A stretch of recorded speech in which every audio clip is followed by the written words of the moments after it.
बांग्लादेश में हिंदू पर हुए हमलों की तस्वीर लंबे समय से देखी जा रही है, जिसे देखकर पूरा भारत परेशान है। लेकिन अगर ऐसा यूपी में होने लगे तो क्या आपको लगता है कि इसे यूं ही छोड़ा जा सकेगा?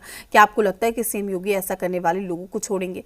यूपी में सब्जी की दुकान चलाने वाले पर मुस्लिमों ने हमला किया तो योगी फोर्स ने आरोपियों को सबक सिखाया। ये रिपोर्ट देखिए।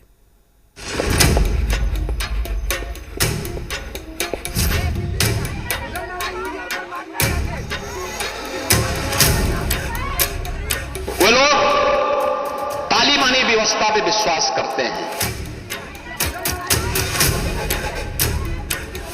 ये तालिबानी व्यवस्था और यह दारुल इस्लाम की उनकी मंशा उनको जन्नत में भी पूरी नहीं होने वाली है, जहन्नुम में उससे पहले उनको जाना पड़ेगा।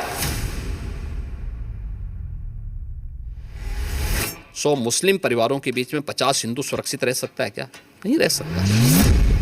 ये सवाल सीएम योगी ने यूं ही नहीं उठाया था। उनके इस सवाल की वाजिब वजह है और वो वजह इस तस्वीर में छिपी है। ये जो भागता हुआ शख्स आपको दिखाई दे रहा है, इसका नाम पंचम यादव है। पंचम इस तरह भाग क्यों रहा है, अब वो समझिए। पंचम को कट्टरपंथियों की भीड़ खदेड़ रही है। इस भीड़ में मोइन है, आफताब है, अली है, आरिफ है, साथ में कुछ और भाईजान हैं जो पंचम को जान से मार देना चाहते हैं। इसी भीड़ से बचने के लिए पंचम बदहवास होकर भाग रहा है। भागता पंचम एक घर में घुस जाता है। जिस घर में वो घुसा वो बीजेपी नेता और एमएलसी कुंवर महाराज सिंह का घर है।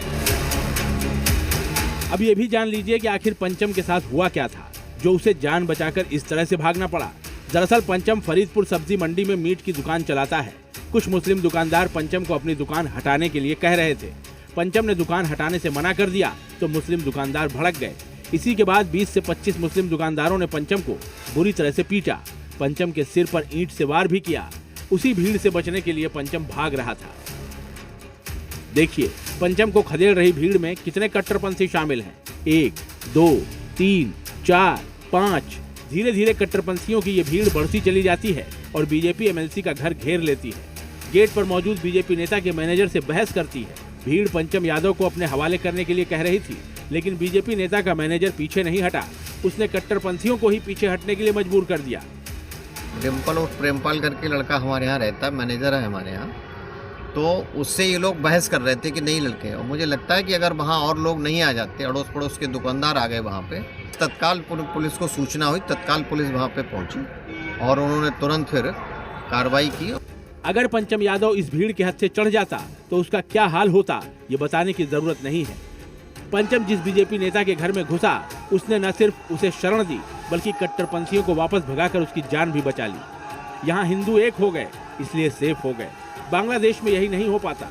कट्टरपंथी एक हो जाते हैं, हिंदू डर जाते हैं, इसलिए मर जाते हैं। इसीलिए सीएम योगी कहते हैं, बटिए मत, बटेंगे तो कटेंगे। बटिए मत, क्योंकि जब भी बटे थे तो कटे थे।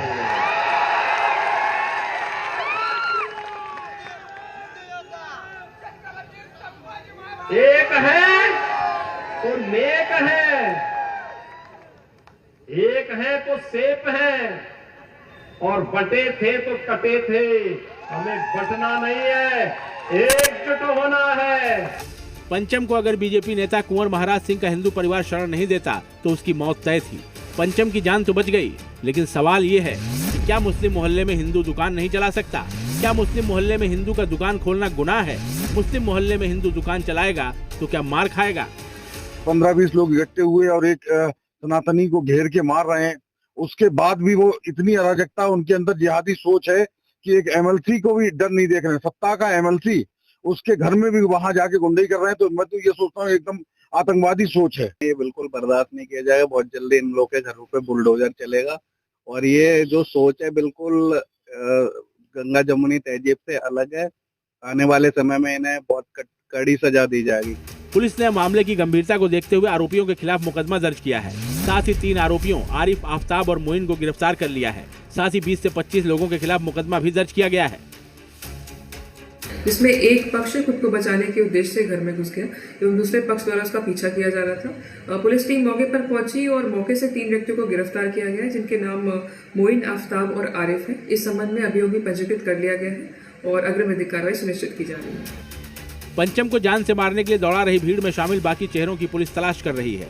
पंचम की जान बच गई है, लेकिन सीएम योगी ऐसी घटनाओं से सबक लेने के लिए बार बार चेतावनी देते रहते हैं। ये चीजें दिखाती हैं और होशियारी यही है कि कहीं धुआं उड़ रहा हो या किसी को ठोकर लग रही हो तो हमें ठोकर लगे इससे पहले हम संभल जाएं। तो वही संभलने के लिए बोला जाता है। पंचम के गुनहगार तो देर सवेर पकड़ लिए जाएंगे, लेकिन इस घटना ने बड़ा सवाल खड़ा कर दिया है। सवाल ये कि क्या यूपी को कट्टरपंथी बांग्लादेश बनाने की साजिश कर रहे हैं। अजय कश्यप के साथ ब्यूरो रिपोर्ट, जी मीडिया।